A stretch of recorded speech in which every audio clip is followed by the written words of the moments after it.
Hello. Welcome to what's going to be an unconventional video today on the Sly Hooper YouTube channel. Just wanted to give a reaction to Game 2 of the NBA Finals, where the Phoenix Suns took a 2-0 series lead over the Milwaukee Bucks, 118-108. And really, this video is going to be, as you can tell by the background that I have in the video that you see, this is going to be about Jrue Holiday, because as much as I love Jrue Holiday, he flat out has to play better. And it's no longer a secret. I'm sure everybody's talking about it. But Jrue Holiday has been struggling in these playoffs. And it's really been covered up because, one, he still provides great defense. And I also think he is averaging over under 8.5 assists per game for these playoffs. So he is at least contributing in some ways offensively. But scoring wise, he has been wildly inconsistent and in a lot of cases bad. In the last 15 playoff games alone, he has only shot 50% 4 times in a game. And then in Game 2 tonight, after dropping a stinker in Game 1 of the NBA Finals offensively, it looked like he was searching for his shot early in the first quarter. I believe he hit 2 of his first 3 baskets, but then ended up 3 of 9 to end the first quarter. He ended up finishing the game 7 of 21. And really, this has been a problem with Holiday, especially the last 2 rounds. I think in the Miami series, everybody on the Bucks played great because they blew the doors off the Heat and swept them. But Holiday's shot selection, his offensive selection on a possession, and what I mean by that, like in the third quarter tonight, when Giannis has it rolling and he is dominating the Suns, there were a few plays where Jrue Holiday would run a pick and roll with Giannis and he would take a really bad shot, or one of them in particular, I think it was a contested mid-range shot. And even Jeff Van Gundy said on the broadcast that Jrue Holiday, when he comes off those picks and has a second guy come to him, he has to try to find a way to give the ball up to Giannis, who had it rolling. Jrue Holiday, this current version of Jrue Holiday is still a better player than Eric Bledsoe, who was the starting point guard for the Bucks for the last 2 playoff runs. But being better than Eric Bledsoe is not good enough. Jrue Holiday was arguably the second best player on the Milwaukee Bucks this season. Yes, in the aggregate and overall, Khris Middleton is the Bucks' second best player. That's the best version of the Bucks.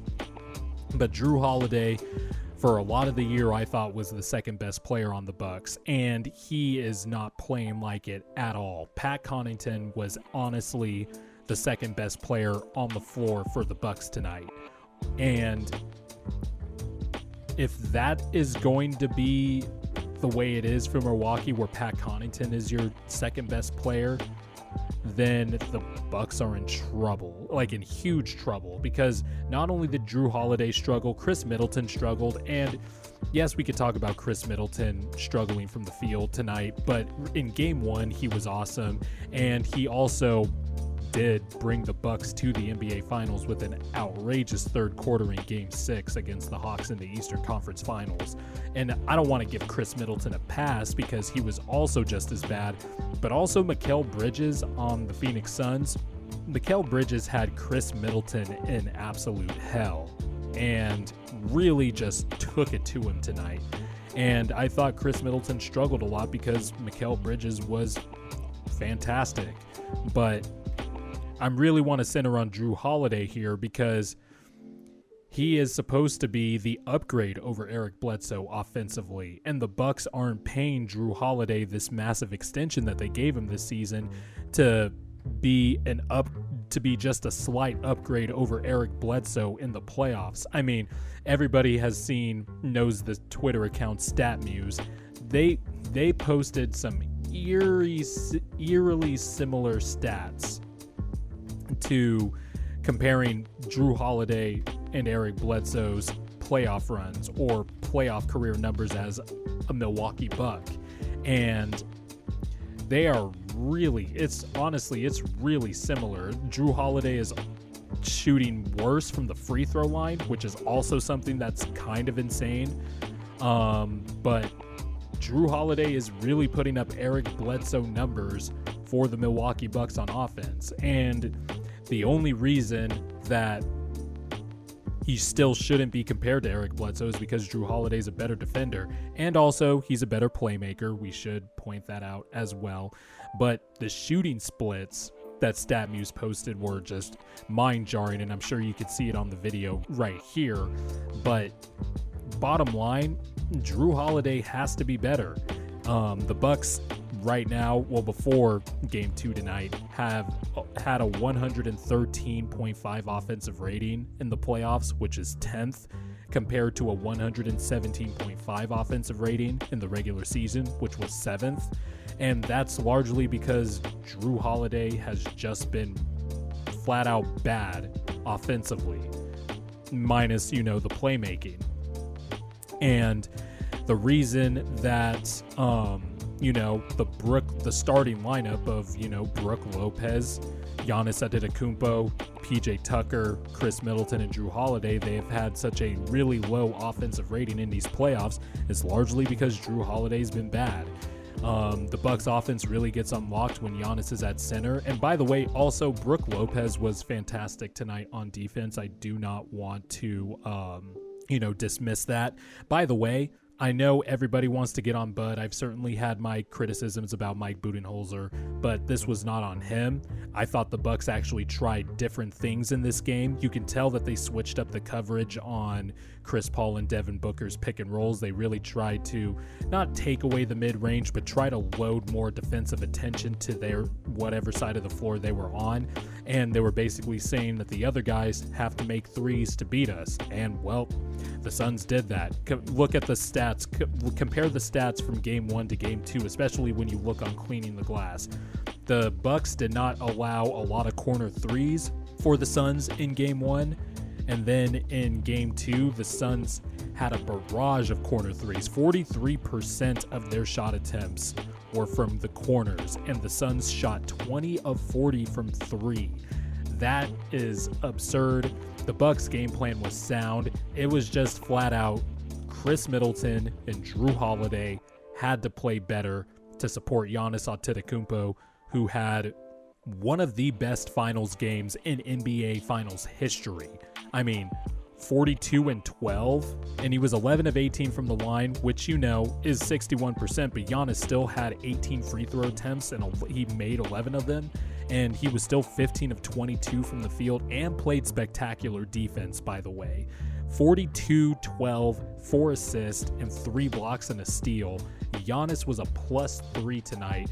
Meanwhile, Khris Middleton was a -15. Jrue Holiday was a -3, but mainly because those Giannis at the center minutes, especially in the third quarter when he was on that stretch, really helped out the Bucks a lot. And I just don't know how the Bucks are going to beat a really complete Suns team who all of a sudden, by the way, their depth is all of a sudden being tested, because while Dario Saric has been bad for the last few months, especially towards the end of the regular season and into the playoffs, and now Torrey Craig is out, the Suns really don't have anyone to back up DeAndre Ayton. All of a sudden, you're looking at Frank Kaminsky and Abdul Nader playing a lot of minutes. But the Suns still, their starting lineup is very complete. They have wings everywhere still, and they just have more easier ways to score. And for the way the Bucks to hang with the Suns, they have to get more out of Khris Middleton and Jrue Holiday.